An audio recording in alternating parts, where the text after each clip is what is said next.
Hey everyone, welcome to today's webinar. We're going to be talking about holiday scams and how to protect yourself as well as your business from these seasonal threats. I will ask anyone to post questions in the question box and we will answer them throughout and then have a question and answer section at the end. I'm excited to welcome a NetGain colleague and two retired FBI agents today. So can each of you tell us a little bit about your background? I'll let David kick it off.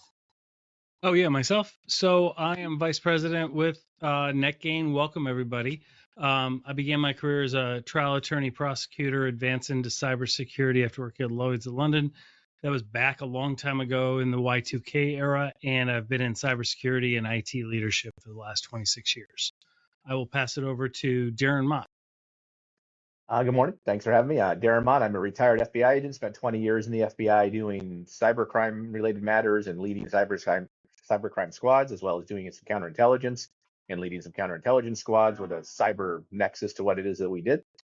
Since retiring, I work at a cybersecurity operations center. I do some consulting on the side, and I host some podcasts. Excellent. Well, We'll hello, have everyone. links.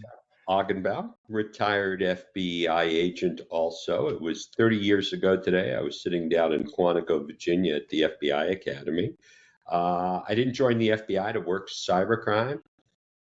In 95, I started, and the role of the FBI was easy. Bad people in my area of responsibility did bad things to good people. I worked with state and local cops, and we put bad guys in jail. And since I had advanced computer skills in 97, which meant I knew how to use AOL, I became the cyber guy in the office, and I haven't been able to shake that title ever since, and retired almost 7 years ago when I thought we were in ground zero for cybercrime in 2018. And here we are today, some 7 years later, and the problem just keeps getting worse and worse. And I'm so excited to be here with my good friend Darren Mott, who I've known for years, and David. We've worked together for quite some time. So excited about being here today.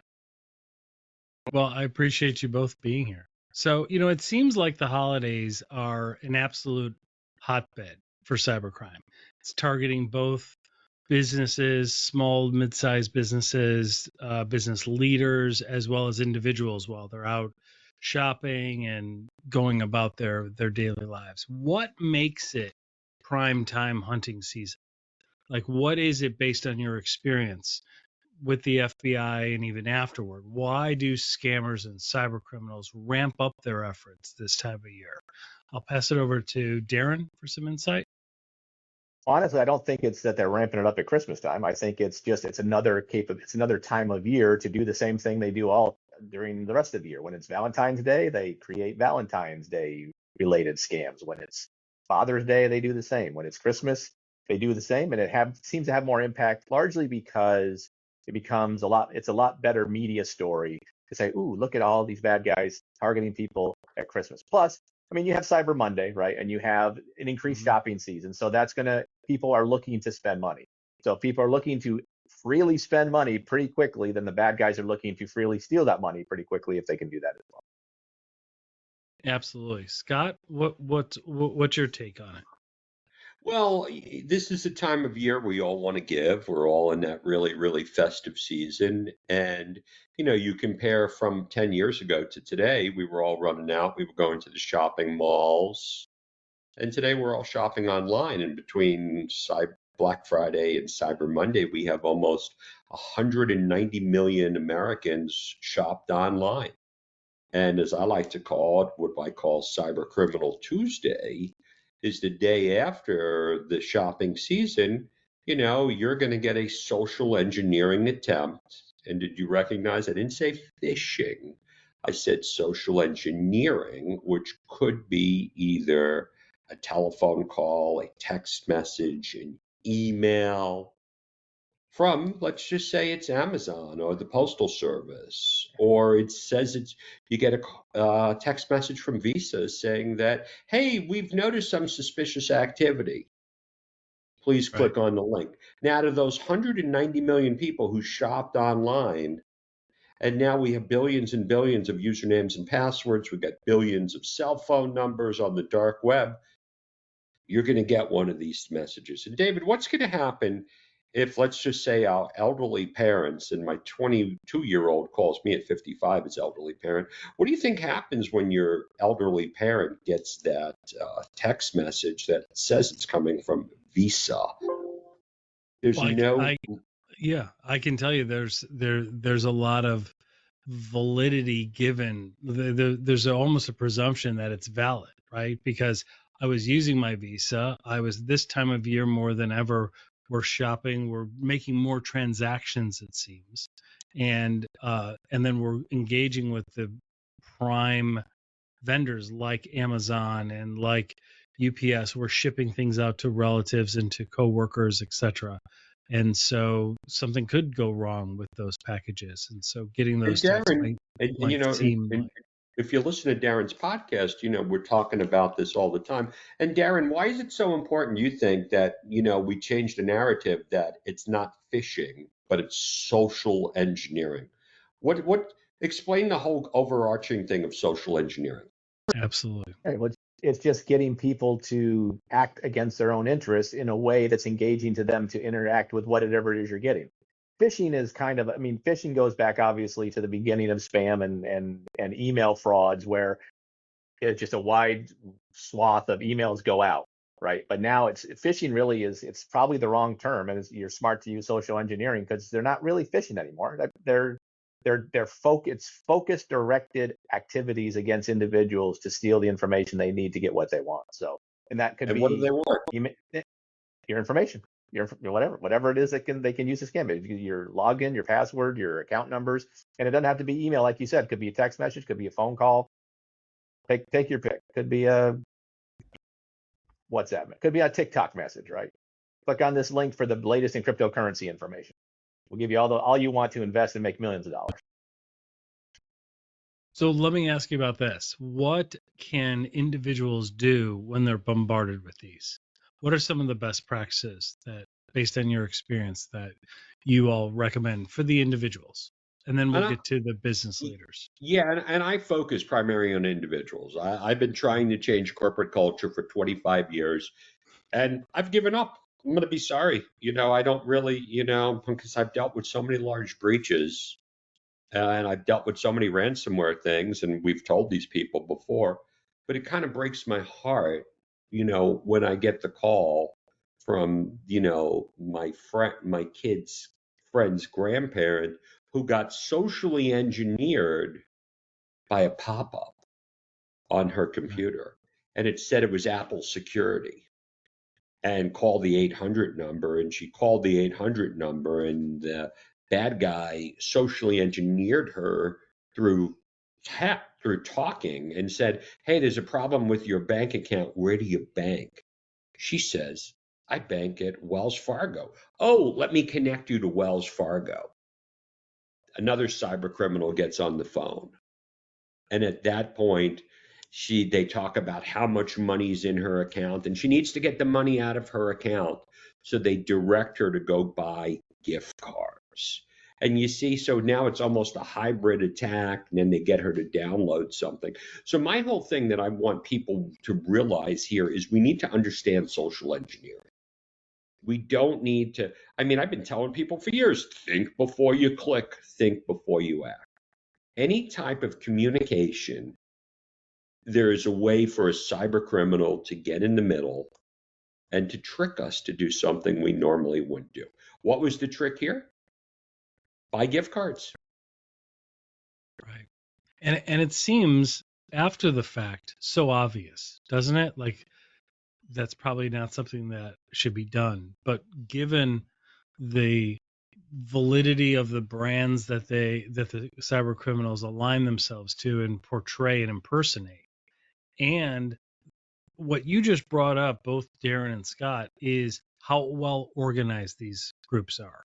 Can you guys explain that to the audience? Like, this is not just like a kid in a hoodie in his mom's basement drinking Red Bull, cracking code. This isn't just a hacker in like the way the media has portrayed hackers. This is This is organized crime with vast amounts of resources and personnel, isn't it?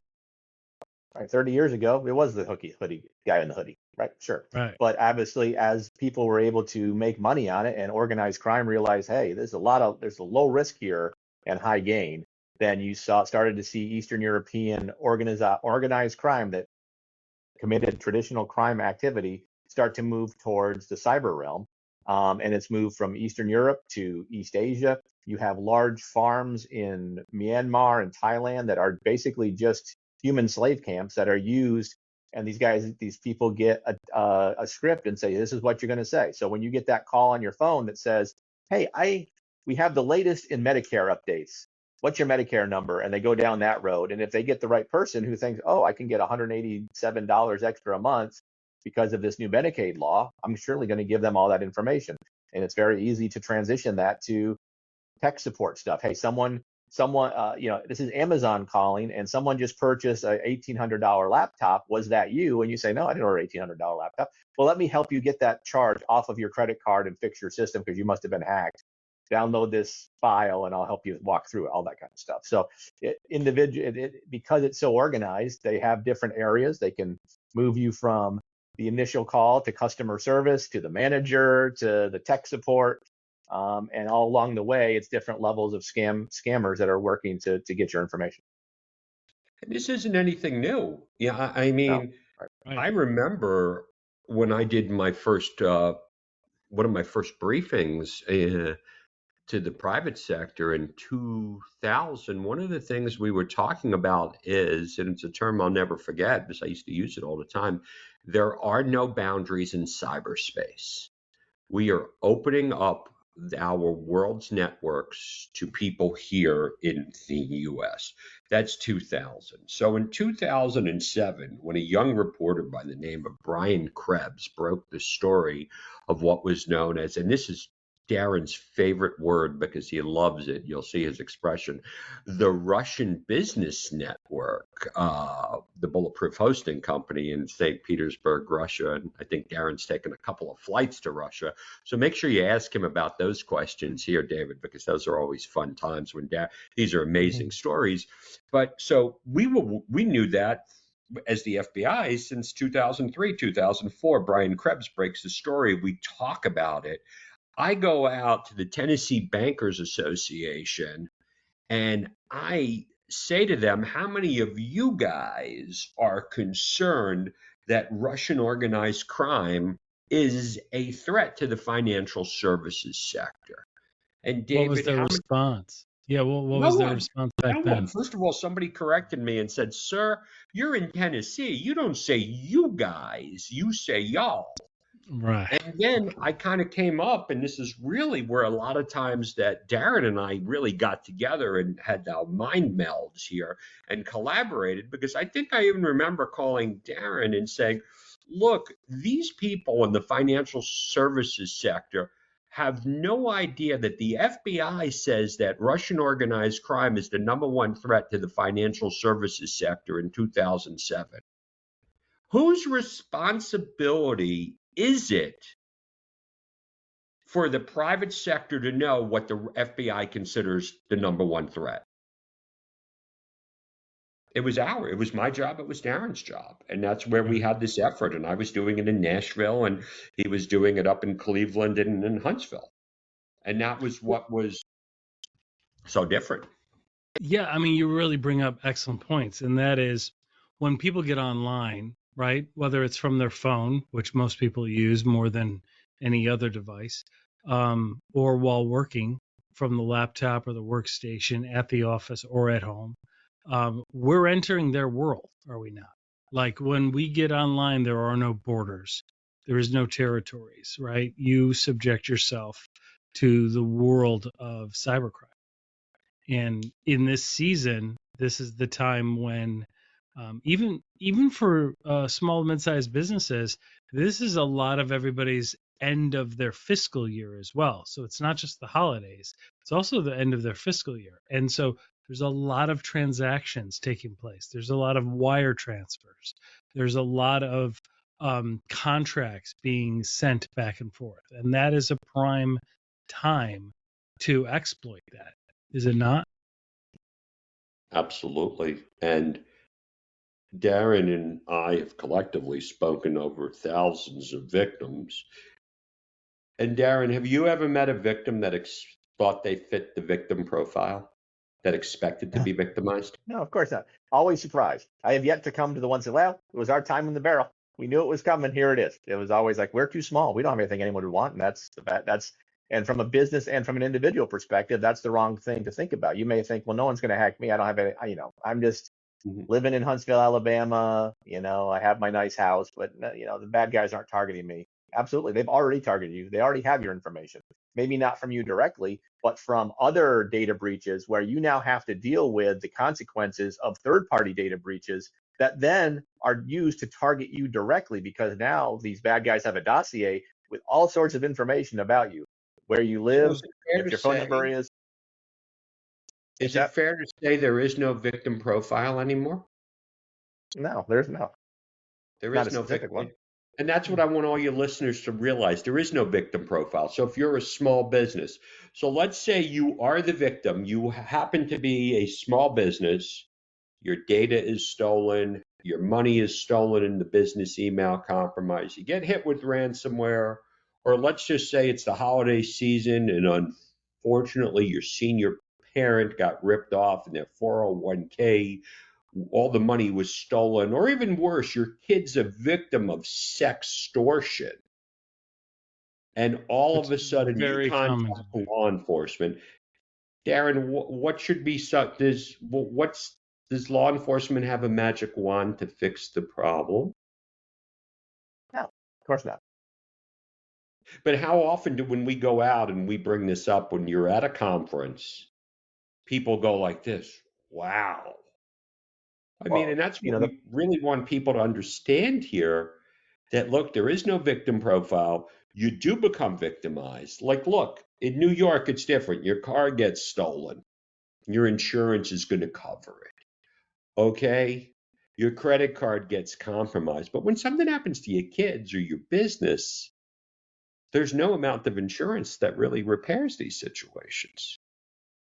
Well, and in small businesses, when they get socially engineered and they do a wire transfer, there's a lot of banks that will not be reimbursing a business. There's a timeline, I believe, but most banks won't be reimbursing because the transaction was initiated by the customer, by the bank customer, right?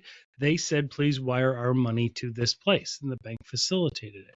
So it's not really there isn't a Calvary that's going to come in and save these organizations, is there? Well, and Darren, please jump in with this. And that's why I tell people, don't use your debit card. Use Why your not? credit card when you're shopping online. And also, even if there is a situation where bad guy gets into your debit card, if you're a consumer and you catch it in 30 days or so, it's still a pain in the ass, but you can get your money back. But not if you're a small business. If you're a small business and you're using a debit card, you are putting yourself at risk because you are under UCC rulings, which means that you have 24 hours to catch the fraud. How many companies are reconciling every 24 hours? Especially in smaller businesses, virtually none. Very, very few. So, I mean, you brought up an excellent common myth that the data clearly doesn't support, and that is many businesses believe they're too small to be targeted by cyber criminals. And that is a dangerous misconception, isn't it? Right? Like, how can they, you know, the two of you talk a lot about most of this is completely preventable. And how can they do that? Isn't it about addressing, like, going through your own processes and identifying a process for verifying independently before something is done involving finances or sensitive information? Oftentimes it comes down to getting the right advice and creating the right policies. What are well, I your think thoughts? first you have to understand the threats that are targeting you. You don't know who's even targeting you. You don't know how to create a policy to protect against it. So you have to start with, do we understand the threat picture? It all has to start there, because if you can understand the threat picture, you can then have the capability to assess your risk, right? And you can say, okay, do we have the right policies in place? Are we doing the right things? Do we have the right controls in place, right? Scott talks a lot about the key critical control set, and he'll talk about this after I'm done. But if you start there, then the more advanced stuff, the non-critical, you can get to those eventually. But if you don't start with those first key things, do you have strong password management? Do you have multi-factor authentication? Do you know who's on your network? All those kind of things.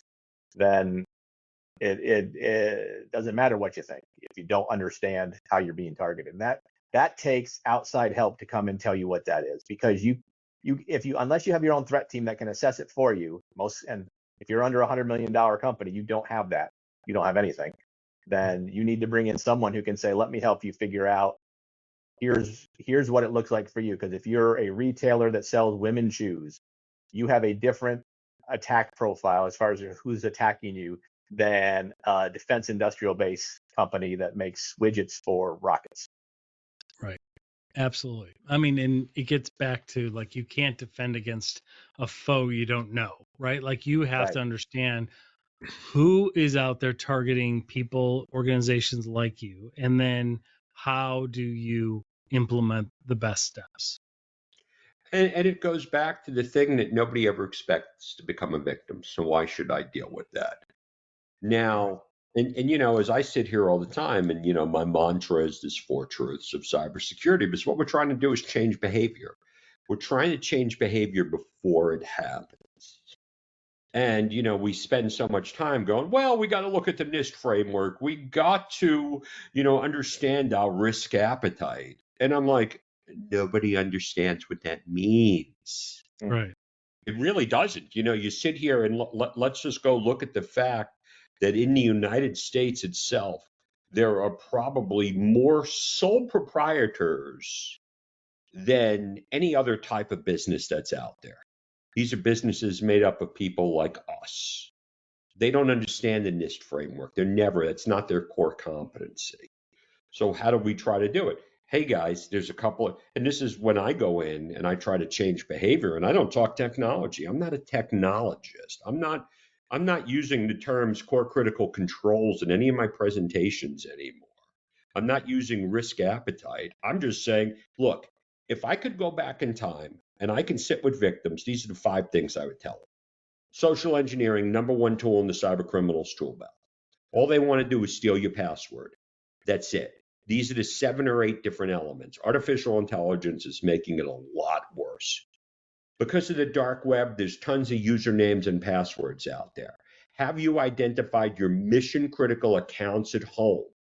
Because if you don't do this, if you're a business owner and you don't do this at home, you can spend as much money as you want. So what are those core critical accounts that you have that you need to secure with a strong, robust password and 2-factor authentication? In my experience, from the people who contact me, and I'm dealing with tons of them, 95% of them would have been prevented if they just would have done this. But we got an antivirus. Okay, that's great. Right. But we got identity theft protection. All right, that's not going to save you. Well, I use a VPN in my house. I'm like, all right, that's great. And these are the same things. I've been talking to. This is why I'm so good at what I do. I've been talking about the same 5 things for the past 15 years. I don't talk about new things. They're just not sinking in yet, right? So Maybe they will, maybe they don't. I'm not saying that the businesses, I mean, that's why the work that you guys are doing and the work that Darren is doing is so important, especially for the small businesses. But I don't care if you don't do it. Just listen, I give everyone my email address. If you got a problem, call me and I'll use it as a good story. But I'm not getting your money back. The FBI's not getting your money back. And Darren, who are the threat actors these days that are responsible? Because I get a question all the time, and you can answer this. How come the FBI, how come you can't put more bad guys in jail? I love that question. Yeah, because they're not in the U.S. Right. What do you mean? And We got we got ALATs all over the country. The FBI, we got people in these countries. Yeah, because this is not the TV show FBI Cyber on CBS on Thursdays at 8 o'clock. Because we're not gonna solve these problems in 60 minutes, and we're not gonna take. Let's say we find a bad guy's phone. Right, there's a bad guy affiliate in the U.S. We're not gonna be able to take that phone, stick it on a table, and everything on the phone pops up in front of me that I can say, oh, hey, there's a link to the main bad guy, and we can now fly out in our private jet and go arrest him. That stuff doesn't happen. That is completely fictitious and I false. didn't even You have have to go money for through, gas at times. Remember those right, days? exactly. Yeah, of course. You have to go through Well, multiple layers of legal process to figure out that the IP address you're trying to detect is in Beijing, China. And I'll be honest with you, the authorities in Beijing aren't accepting legal process from the US to give them information on who maintains that server. right. And most of these organizations, especially the ones that operate in an organized fashion on the Eastern Bloc of the world, they operate with impunity, don't they? And that's something that a lot of small businesses and individuals don't understand, right? Yeah. From the individual level, as they're scrolling through, when we talk about our elderly relatives or our youthful relatives, right? They're scrolling through social media, they see an offer that seems too good to be true on something that they are interested in because the algorithm is feeding them that, and they click on that ad and they look to do a transaction, but the site is fraudulent and tied back to cybercrime, right? Because Mhm. nobody's checking what's on the back end of that image that's advertising for it. But the organized crime that's targeting the small businesses, look, they operate with impunity, right? Like so long as they don't target a CIS country or a group that was formerly of the USSR, nothing's really going to happen to them. Yeah, and I will say that it's not like no one ever gets arrested, right? Some of them have poor Right. operational security. You can figure out who they are. They traveled to Vietnam or a extradition friendly Or they country, wind and up they in do get Miami for some reason. right, Like or they do get whenever they, arrested, and that, yeah, but they're drops in the bucket.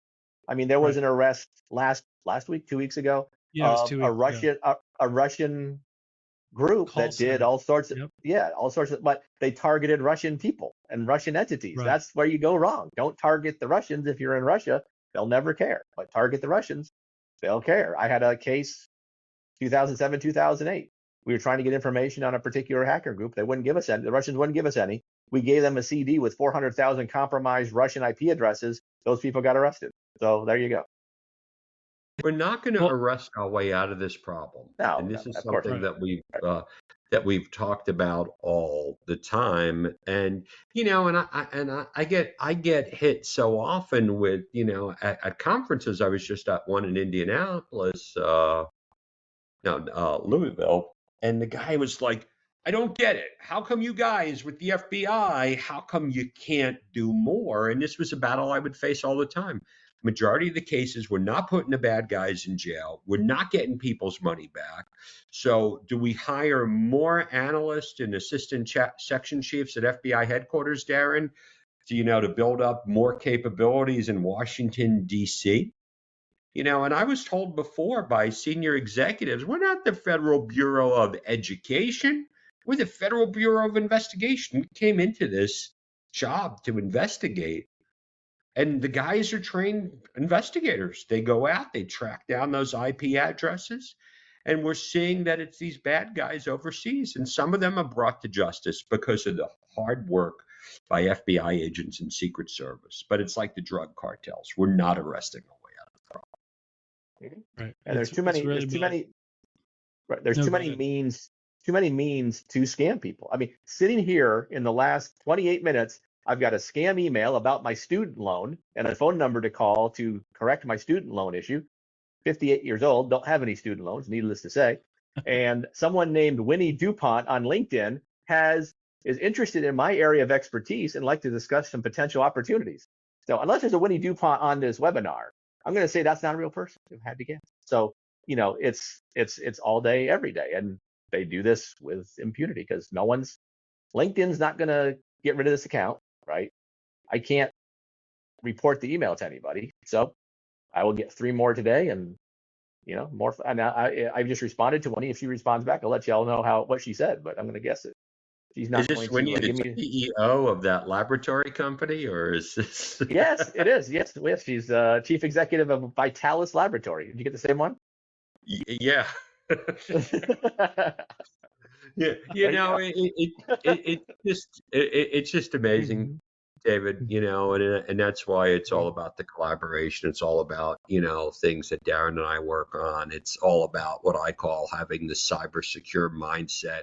It's all why in 2025, myself and focusing with a partner and bringing Darren in, my goal is keep 1 million families safe, Yeah. keep seniors safe. And, one of the more fulfilling projects, is Darren sticking his toe into it. One of my best projects this year was building a talk track for a senior living facility, because no matter how much money they were spending on their MDR, EDR, XDR solutions and firewalls, bad guys were still scamming seniors.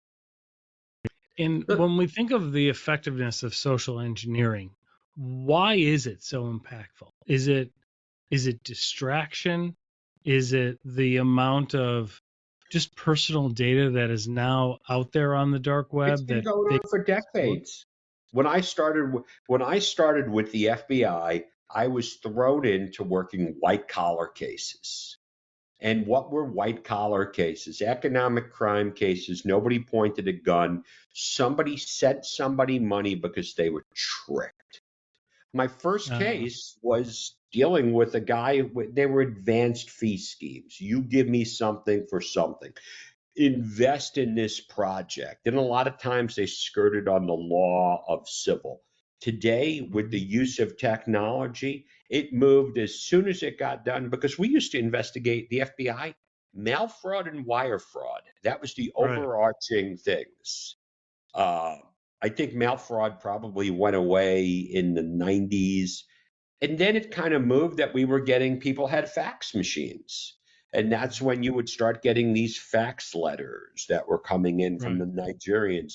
Then it turned into email. So now, where are we seeing this? We have email, we have text messages, we have telephone calls, we have account takeovers. We're seeing it in every way possible. Romance scams. Facebook. Mm, What right. is social engineering? LinkedIn messages, social engineering. Pop ups, social engineering. And what do they want to get us to do? They're tricking us. And now we're working and developing, because now there's a real intersection. We have cybercrime and social engineering, and we have artificial intelligence. And Darren, speak on that a little bit, because you're seeing that all the time. How is artificial intelligence influencing, coming to the intersection of social engineering and cybercrime? Well, the biggest problem with social engineering that bad guys have is there's several things they cannot do. They cannot duplicate, or they couldn't. Let me rephrase that. They couldn't really duplicate a voice to not make it sound like it's coming from Russia, East Asia, wherever. Poor English when they're typing up emails or they're typing up messages. Right now, go into AI and say, this is the message I want to say, craft it in a way that sounds like I'm from New York City or from New Jersey. And then it creates this output that they just copy paste in, and it becomes more believable. One thing I've noticed though is they don't seem to be using it very well, because still their messages kind of suck, quite frankly.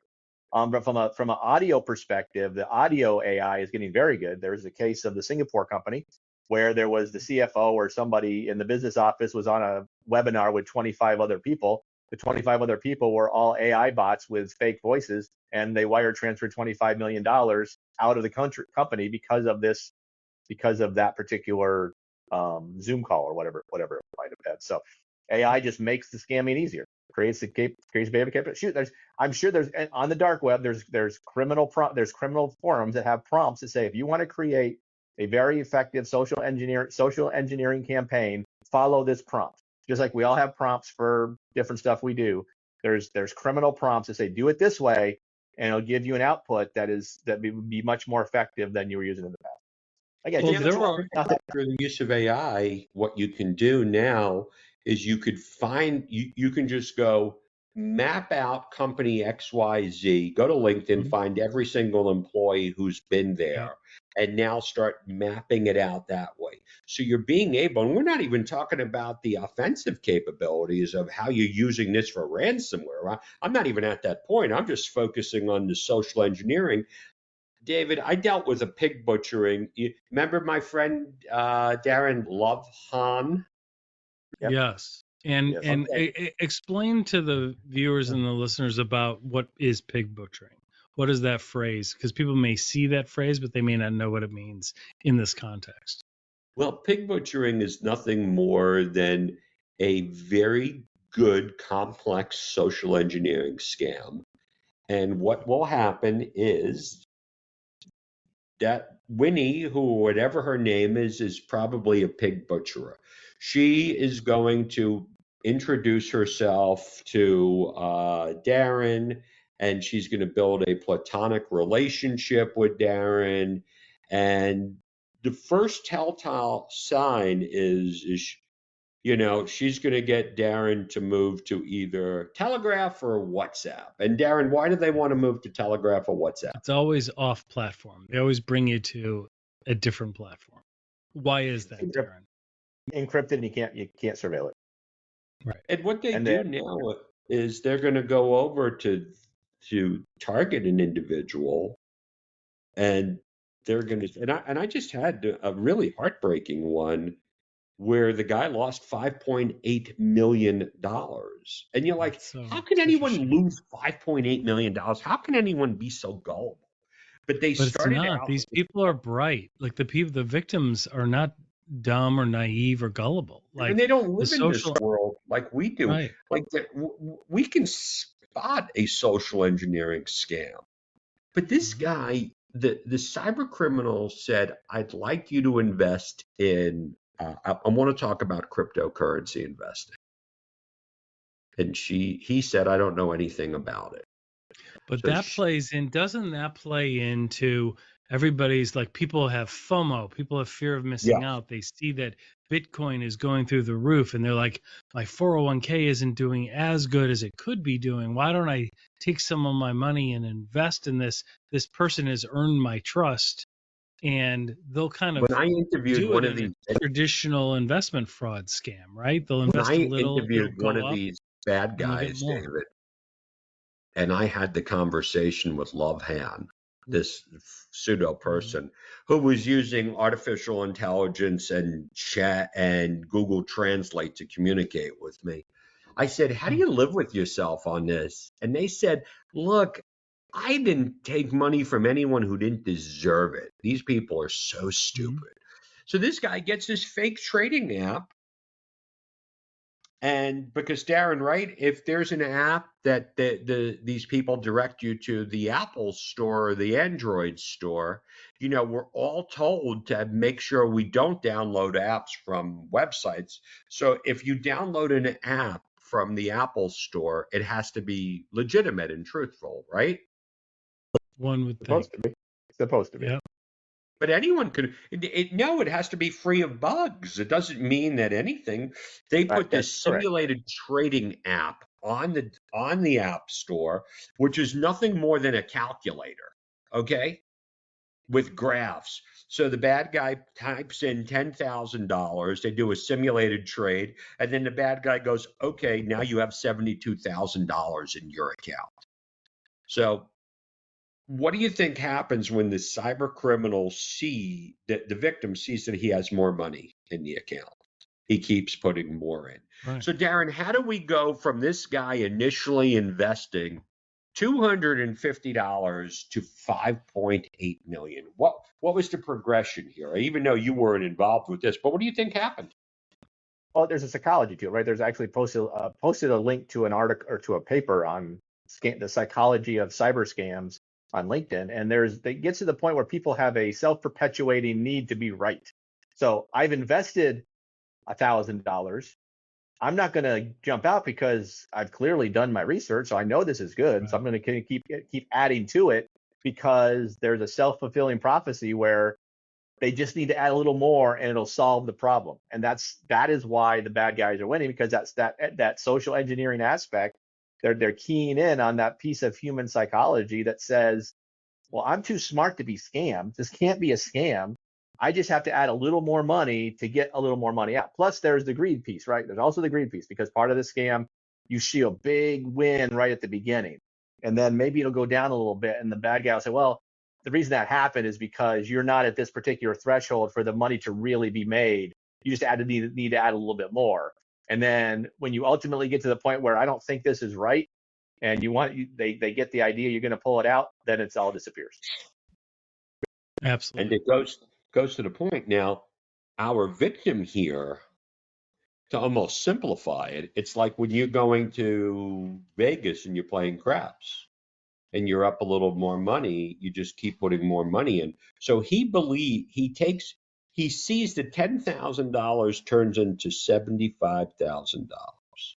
So he invests $250 of his own, and that turns into $3,000. He's on the hook now. This is where they call it pig butchering, because now he's like, okay, wow, I made $3,000. Guy has some cash. He goes, I'll put 1,000 in. He puts the 1,000 in. That turns into 27,000. He keeps going. He keeps going. He keeps going. He's putting it in because he sees the app and he sees the money going out. And at that time, that's when they're ready to slaughter the pig. How did I find out about it? Because I got a call from a friend of mine who went to high school with this guy, who called me up and said, hey, Scott, my buddy called me up. He wants $250,000. When I called the victim, I had a hard time convincing the victim he was actually a victim. Right. I said, how much Hadn't money do seen it you yet. have on the hook here? He says, I got $690 million in this account. And all I need to do is pay another $250,000 to get the taxes on it. And that was a And very none of it difficult. was real. None of it was real, because it was just on. It's almost very similar to what Bernie Madoff used to do, right? Like you would see in an account on an app or on a website, oh, you have all this money, but there really is no money in the back. Yeah. You're never getting that out. It's just a website that's But you showing know a what chart was real, of things David? going up. You know what was real? When he came to me and he said, the question I get all the time, what's the chances I'm going to get my money back? Yeah, it's really sad at that point. How do you look at someone in the eye knowing what we know, Darren, and have to have that conversation where you have a person who was a high net worth individual? Now, it doesn't mean, like, I know there are people out there who Oh, are but this saying, happens to people of every element, like every income every level, right? maybe. I had a guy before that who I knew lost $600,000. Mhm. And then another person lost 300,000. And then when I'm dealing with a victim who only lost 1,500, I'm like, well, at least you're not these guys. And Darren, what do you think happened when, I contact the local FBI office? Because when I was with the FBI in 2018, I made it a point to talk to every victim in Nashville. I was getting maybe 3 to 5 victims a week. It's Darren, how many exponentially victims do more you think now. Nashville's getting a week through IC3 that are coming into the office now? How many leads are they getting from IC3? Probably A week. none. They're getting 100 to 150 a week are being reported. I stand correct. Oh, being reported. Yeah, I get reported. Being reported. Now, when you're getting all these leads, how many, when you have 2 people, how many can you really actually address? I don't know, 10 a month if you're None. lucky, maybe. Yeah, Right. exactly. And there's a priority too, right? You have to prioritize it. If this person lost $100 and this person lost 100,000, talk to the 100,000 person, but you may never get to the $100. Well, but that $100 may have been just as much as important to that person as the 100,000 to the other person. It's the resources. I'm going to put you on the spot, Hey. Darren, like I always do. Yes, I'm used to this. Yes, you are, with my obscure because you were actually a cyber investigator. You came into the Bureau. So what would be the legitimate investigative steps if the U.S. Attorney's Office said, okay, this is a political appointee, Darren Mott with the FBI, you need to open a case on this wire transferred $5.8 million. We're going to give you grand jury subpoenas Okay. Where do you go? What are the logical steps? Uh, okay. You start off with what communications have you had with the person? I need the header so I can try to identify where the emails come from. If you have wire transfers, give me the wire transfer information so I can figure where the wire went. I know that's going to go nowhere because ultimately it's going to be at some US bank that then gets wired overseas. And Right. I'm going to need a mutual legal assistance treaty document to go overseas to give to law enforcement there to say, please trace this particular wire transfer. That's going to take you 6 to 8 months through not just the U.S. Attorney's Office, but through DOJ directly, the State Department, all that stuff. It may ultimately get over there, but then the trail's lost because the logs are gone because the retention policy on most entities is 3 months. So if you don't submit the stuff within 3 months, there's no log files for you to measure. Yeah, I And what mean, if the what money's else? going to China? You're done. It's done. Over. What It if ends it's there. going to Russia? Ends there. What about West Africa? It depends on the country, but probably Yeah. not going to go very far. The David, infrastructure just is not going to be that simple great. mindset. Let's just You say. know what I mean? But Yeah. could that have been prevented? Could it have been prevented with the right education? I Yeah. see. I'm going to slightly disagree there because we're starting to see education is not necessarily working correctly because it's the way that the education exists. If it's the once a year, here's your IT and your cybersecurity training, and you do it as a course of your work, you're going to do it as quickly as you can because it's probably the same PowerPoint as last year. Nothing retains out of it.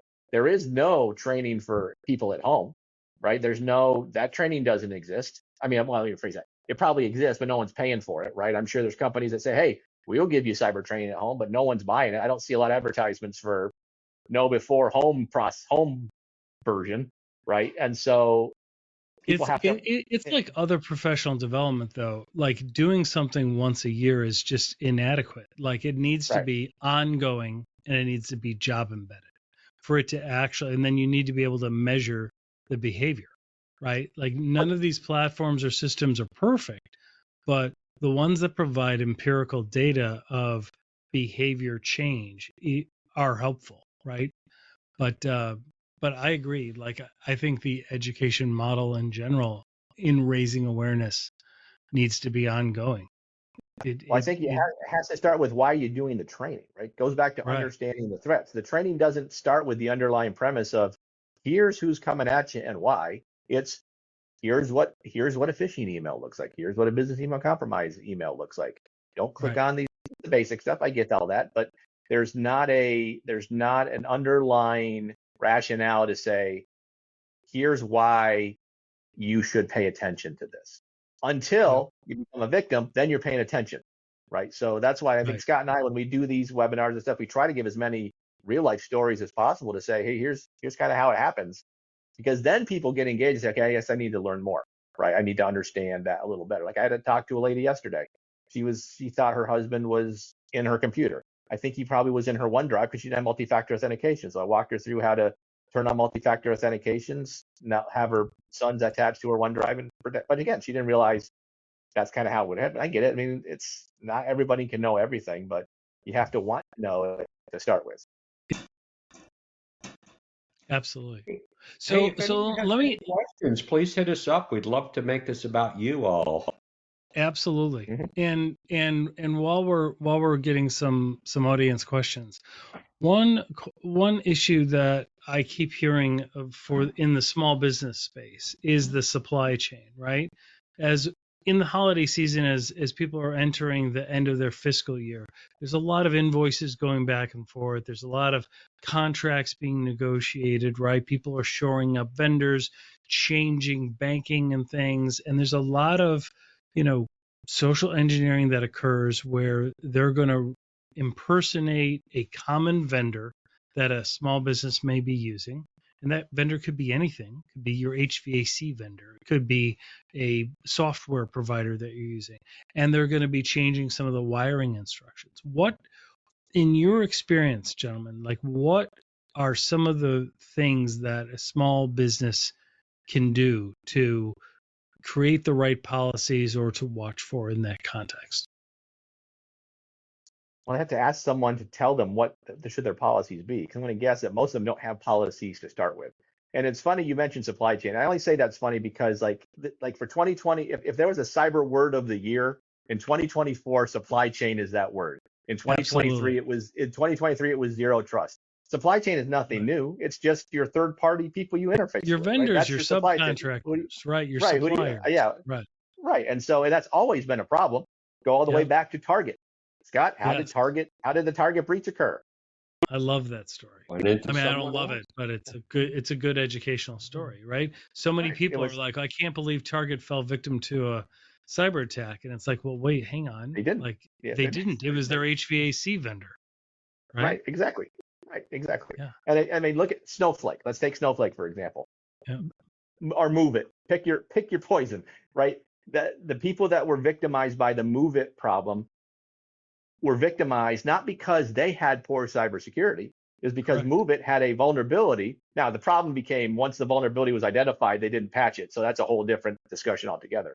But you have to look beyond just is Gladys in finance clicking on a spear phishing link.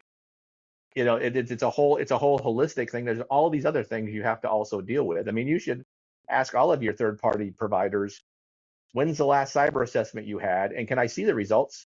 I want to see how well you did, because maybe we Well, need then to the rethink how we companies do aren't business. doing that, Darren. They're not doing it themselves. They don't know to That's ask. why. That's why. Exactly. That's my point, Scott. Is you have to ask for help, right? If you're a $0 to $100 million company, you're not doing anything. Find someone who can help you do the basics. The basics aren't hard. I'm not saying we need to sell you an EDR, an XDR, an MDR, a DDR, a PDR, PBR, whatever, the acronym of the day. Start with this basic thing. Let's do a simple assessment with 10 basic controls. Are you doing them? Because if you're not, Right. at least start there.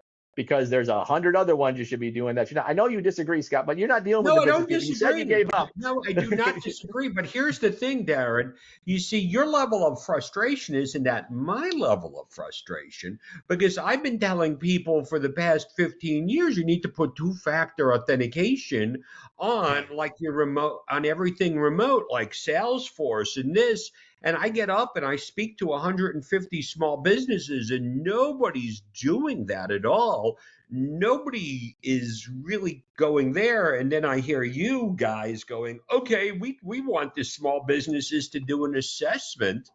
And I just can't maintain my composure when I'm like, I can't get them to do the basic shit.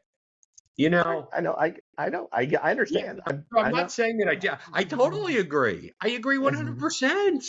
Well, and that kind of brings up a good question. Like, how do the audience members feel that they themselves individually or their organization is in handling and being prepared? Like, how are they doing it? And I believe Ashley just launched a poll. It'll be interesting to see how people feel they're doing in terms of some of those controls that you're mentioning. I'd love to hear from the very prepared person. Why do you think you're very prepared? I would love to hear why that is. That would be great. I'd love to meet a I'm not very saying you're, prepared person. I'm not saying you're not. I'm not saying you're not at all. But like, what's what's the trick? That's Well, the it could be question, right? somebody, in all honesty, it could be somebody that works for like a financial institution or a bank that has a lot of controls in Yeah, place. They have because exams. they're never victimized. United Well, Healthcare. and you know what? I've been doing a lot of work with banks lately because I figured out, my ideal customer is the marketing people, because it's Mm. not the bank security people. Because I'm like, look, congratulations, the banks, you're not getting victimized. The victimizations are still up. We're just pushing it down to the end users.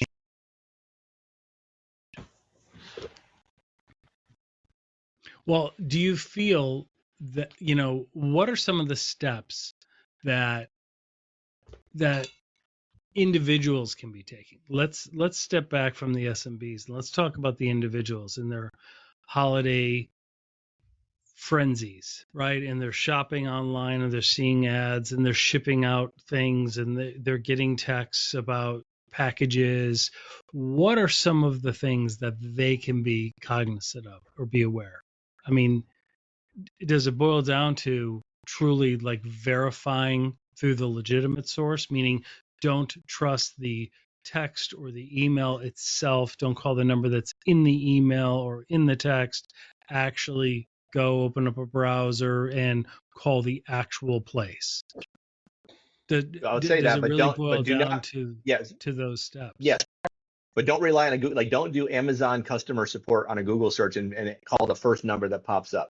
Bad Correct. guys know how to do search engine optimization as well, and they've done it to the point where they're the first ones that pop up. Actually, go to Amazon.com, find customer service, and go that route or wherever. I mean, Go pick if it you're up if on you Great your app. advice. Yeah. That's the whole situation. Be prepared. And that's it. You get a problem, be skeptical. you get a text message from your bank. Boom. I have the number of my bank. I have all of these things. I'm not clicking on links. I am being prepared that of social engineering all the time. Because all it takes is one little slip up for you to get access. And what are these slip ups? For everyone out here, it's very simple. If you do not have two-factor authentication on all of your personal shopping brands, your bank account, your email, you're going to get ripped off. You know, in today's day and age, if you haven't frozen your credit, you're going to get ripped off. You know, And there's that's so much. that's great advice. That's something that we spread when we're doing our lunch and learns and our security awareness is always talking to at the individual level. Everybody should freeze their credit, should they not? Like in today's day and age, it You used need to a be more of a why. You need hassle. a It's why. very Why easy do to you do do it? now. Yeah, I mean, I'd like to. Can you guys explain why it's so important to for everybody to freeze their credit as well as freeze their children's credit? Why is that so important today? Because you can assume that your social security number has been compromised, and it doesn't take Absolutely. much information to be able to use that information to create identity theft, create fake credit cards, all that kind of stuff. If you freeze your Yep. credit, when the bad guy goes to create that new credit card, it won't go through because credit's frozen. And That's they will simple. move on to somebody who hasn't, right? At Correct. the Yes, end of the that's right. day, it's like we don't have to be like, if you consider a threat actor to be the bear in the woods that wants to attack you, you'll never be able to outrun that bear, right?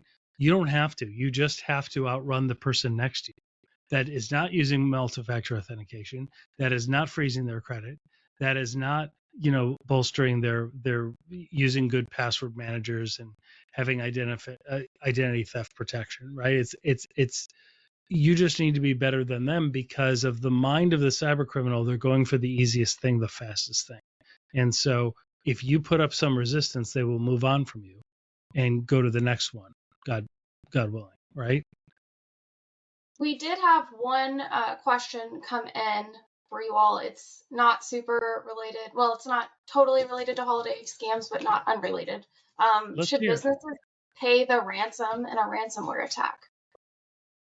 Excellent Scott, question. get that question all the time. So I'll give you the FBI answer. Yeah. I'm a retired FBI, so I just tell you what the FBI will say is don't pay the Yep. ransom. Darren Mott's answer, and this was Darren Mott's answer when he was with the FBI talking about this stuff, is do what you have to do to protect your business. If it's Right. cheaper to pay the ransom and hope you get the decryption keys, because there's never a guarantee, then you do what you have to do to keep your business going. Now, you have to be careful in some shape or form because there are certain Bitcoin wallets that are on the denied entities list, meaning you can't really, it's illegal to pay them. But bad guys know what those are and they don't use those anymore. So it's not really that big a deal. But ideally, if you don't have backups, you have no way to get the information out and you're screwed otherwise, pay the ransom. But that doesn't guarantee that you're going to get your money back. If they stole data in addition to the ransomware, there's no guarantee, and it's more than likely they will not delete your data even if they tell you did. But you have to make a risk assessment. What's the best thing for me to do? Scott may have a different answer, but that's Darren Mott's answer. Well, my answer is this. Ransomware used to be the main culprit. Today, it's a data breach. So the first thing they're doing today is stealing your information. Okay? Then they're going to try to encrypt the backups. Then they're going to encrypt your network. And then I hate to say it at that point, when you get to the point in life when you have to determine, are you going to pay the ransom or not pay the ransom, you failed. And we were giving out guidance in 2016 on what to do. on how to prevent ransomware. This was back before the days of EDR, MDR, and XDR. And you know what? The guidance is still the same.